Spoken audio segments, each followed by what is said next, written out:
ನಟ Prakash ರಾಜ್ಗೆ SIR shock ಅನ್ನು ಕೊಟ್ಟಿದೆ. ಮತದಾರರ ಪಟ್ಟಿಯಿಂದ ಪ್ರಕಾಶ್ ರಾಜ್ ಹೆಸರು ಡಿಲೀಟ್ ಆಗಿದೆ. ನಟ ಪ್ರಕಾಶ್ ರಾಜ್ಗೆ ಎಸ್ಐಆರ್ ಶಾಕ್ ಕೊಟ್ಟಿರುವಂಥದ್ದು. ಪ್ರಕಾಶ್ ರಾಜ್ ಅವರ ಹೆಸರನ್ನ ಮತದಾರರ ಪಟ್ಟಿಯಿಂದ ಡಿಲೀಟ್ ಮಾಡಲಾಗಿದೆ.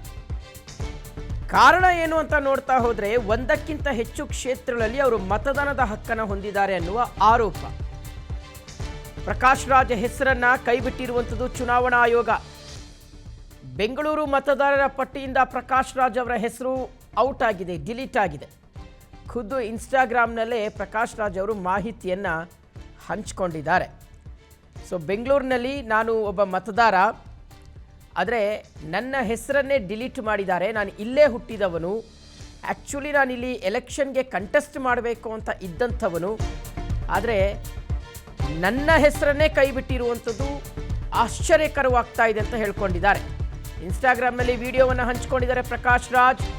ಬೆಂಗಳೂರಿನಿಂದ ಡಿಲೀಟ್ ಆದಂಥ ಮತದಾರರಲ್ಲಿ ನಾನು ಸಹ ಒಬ್ಬ. ಬೆಳೆದ ಕ್ಷೇತ್ರದಿಂದಲೇ ನನ್ನ ಮತವನ್ನು ತೆಗೆದುಹಾಕಲಾಗಿದೆ. ನಾನು ಅದೇ ಕ್ಷೇತ್ರದಲ್ಲಿ ಲೋಕಸಭೆ ಚುನಾವಣೆಗೂ ಸಹ ಸ್ಪರ್ಧೆ ಮಾಡಿದ್ದೆ, ಆದರೂ ನನ್ನ ಹೆಸರನ್ನು ಮತದಾರರ ಪಟ್ಟಿಯಿಂದ ಕೈಬಿಡಲಾಗಿದೆ. ಇದು ಜೋಕ್ ಅಲ್ಲದೆ ಮತ್ತೇನು ಅಂತ ಪ್ರಕಾಶ್ ರಾಜ್ ಅವರು ಪ್ರಶ್ನೆಯನ್ನ ಮಾಡಿದ್ದಾರೆ.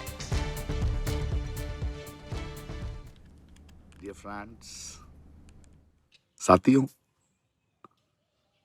I want to share a joke with you.